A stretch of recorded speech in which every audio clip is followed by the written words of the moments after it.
Good afternoon, John. Good afternoon, Board. Brian. My name is John Hidahl. I'm a resident of El Dorado Hills, and my family has lived in El Dorado Hills for 37 years. I've served as a member of the El Dorado Hills Area Planning Advisory Committee, otherwise known as APAC, for 34 years, and as a director of the El Dorado Hills Fire Department for 32 years. I'm recently retired after working in the aerospace industry for 41 years as a chief systems engineer, program manager, and engineering director. I am making these comments on behalf of myself and Rural Communities United. One of the reasons that people like myself are so upset with this process is that the county refused to thoughtfully analyze and consider other options than what staff proposed for the TGPA ZOU. People offered other less disruptive approaches to rezoning, other less harmful approaches to promoting economic development, and other proposals for changing community region boundaries.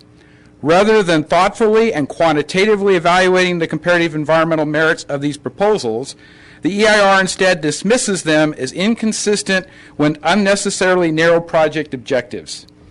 This makes people feel that the TGPA ZOU process was not designed to inform the public or you decision makers regarding their options.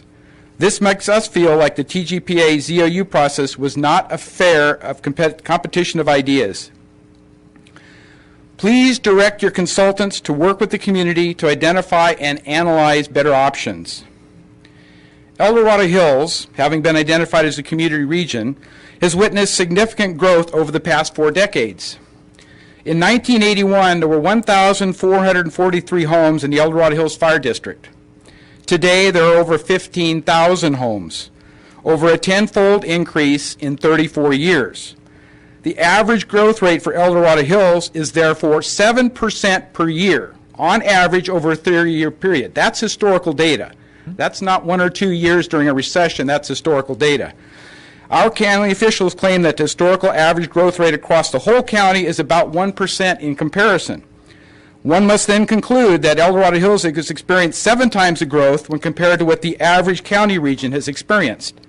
Responsible growth requires meaningful mitigation measures to minimize the significant impacts to the community.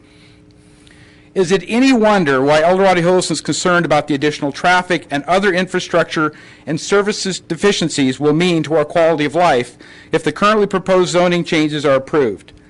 This TGPA ZOU update must be revisited and must stress the inclusion of reasonable impact mitigation measures. We are relying on our elected representatives, you the board, to do what is right for the taxpayers instead of favoring the special interest groups. Thank you. Thanks, John.